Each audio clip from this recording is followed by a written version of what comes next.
Daniele, ma che posto è questo? Noi qua siamo in cantina, siamo nella cantina della locanda dell'Olificio, nel cuore di Mezzani di Sud. Qui c'era la vita rurale di un tempo. Qua passava la gente, passava tutta veramente il passaggio dalla montagna alla città, era il punto e il luogo di ritrovo. Si fermavano nella locanda perché era un momento di convivialità.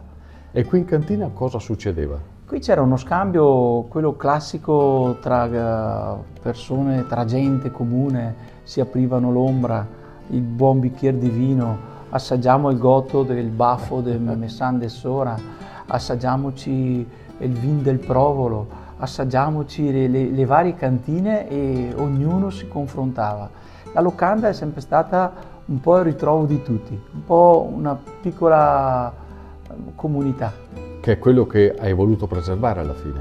Sì, perché altrimenti stava per essere perduta, invece l'abbiamo voluta rilevare. Il vecchio proprietario ha creduto in quello che era la nostra idea e ha detto sì, mi fa piacere che la locanda vada avanti, e noi l'abbiamo voluta mantenere originale, così com'è, con i muri, nei solai, gli abbiamo creato le camere, gli abbiamo creato il luogo, il sapore, la cucina e anche le ricette. E pensa Stefano, cosa vuol dire degustarsi nella cantina un tagliere di salumi locali, sì, tradizionali. Col pane caldo. Ma non solo, ma coi salumi di una volta, della nostra montagna, delle nostre bestie, del nostro territorio. I formaggi che vanno al pascolo con più di 500 spezie di erbe. Sono profumi unici al mondo. Assaporati qui, ragazzi, vale la pena. Io li ho provati modestamente. Grazie, Prego. Grazie Daniele. Cin.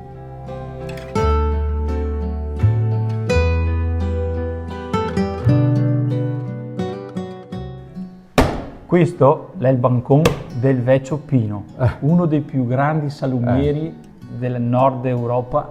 Davvero? E che ho detto Pino, nel momento in cui ti chiudi, e tu sei sempre stato il mio storico cliente, il tuo bancone lo voglio qua, Quindi, casa mia. quanti salumi sono stati venduti qua? Penso che questa era la cassettiera del droghiere, dove erano le spezie, il pane, tutto il sapere di un salumiere. Che una volta il salumiere era il centro della vita di una piccola comunità, era come il barbiere. Sì, non solo, ma era un cultore anche delle spezie, perché faceva una pancetta meravigliosa, steccata, e con le sue spezie e le sue erbette che andava, solo lui sapeva cosa metteva. Metteva del pepe, che io non l'ho più sentito un pepe così. E quindi questo era fondamentale, portarlo in luce dentro nella locanda. Guarda che ti fa vedere cosa. Dammi un po' di pepe, dammi un po' di spezia. Ah, questa era la vetrina? La cassettiera, e tiravano fuori i cassetti. Dai, dammi anche un po' di questo. Ma i cassetti dove? Da dietro? Da dietro. Vediamo. Quindi uno veniva dentro, Ecco e qua. lui faceva. Ecco qua. E qui c'erano formagelle, guarda che spezie. Ok. Anche stasera è tutto qua. Sì. E questa era proprio. E ognuno prendeva le sue. Quello che gli serviva. Certo. Qui siamo nel vecchio fienile. Qua siamo nel vecchio fienile. Qua c'era dove portavano i cavalli e facevano soggiornare, riposare, oltre che i cavalli, anche il cocchiere. Perché alla fine, insomma, dopo una giornata di grande e duro lavoro, poi si soffermavano nella locanda, mangiavano bene e anche gli davano da dormire, in modo da essere riposati per il giorno dopo. E oggi? E oggi invece dentro questa locanda abbiamo ricreato l'ambiente, quello più naturale possibile, quello dove ci si può rilassare, dove ci si può fermare, soffermare a bere un bicchiere di vino e un buon salume, un buon piatto o una minestra calda. Questo penso che sia uno dei posti unici dove un turista o un qualsiasi viandante deve fermarsi per assaporare il sapore di una volta. Questa è la nostra locanda, l'abbiamo voluta col cuore, proprio per far capire quanto sia importante la tradizione, la storia, la nostra montagna e il sacrificio che i nostri vecchi hanno fatto. Adesso girati il sul pane, vero? Sì, perché il pane qua non manca mai, abbiamo un mulino di farina. E l'olio Ghelo? No, perché? L'olio, insomma, l'olio cerchiamo No, anche conosco di qualche averlo. dunque. È vero. No, l'olio c'è sempre.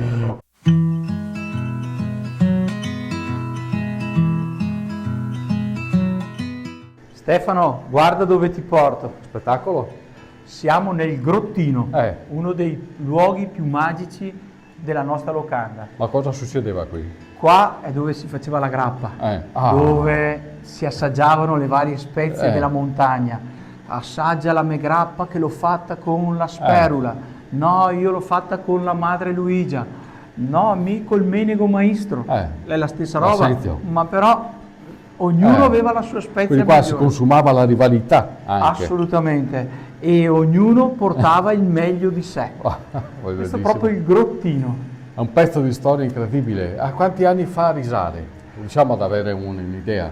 Qua era nel 600. Quindi almeno 4 secoli di storia qui. Ah sì, sì, ma i muri lo chiamano perché ci sono muri che hanno 3 metri Ed è rimasto tutto come allora. così com'era. Avete voluto che abbiamo nulla mantenuto cambiasse. così, non abbiamo voluto mettere nessun cemento, abbiamo voluto lasciare quello che era madre natura.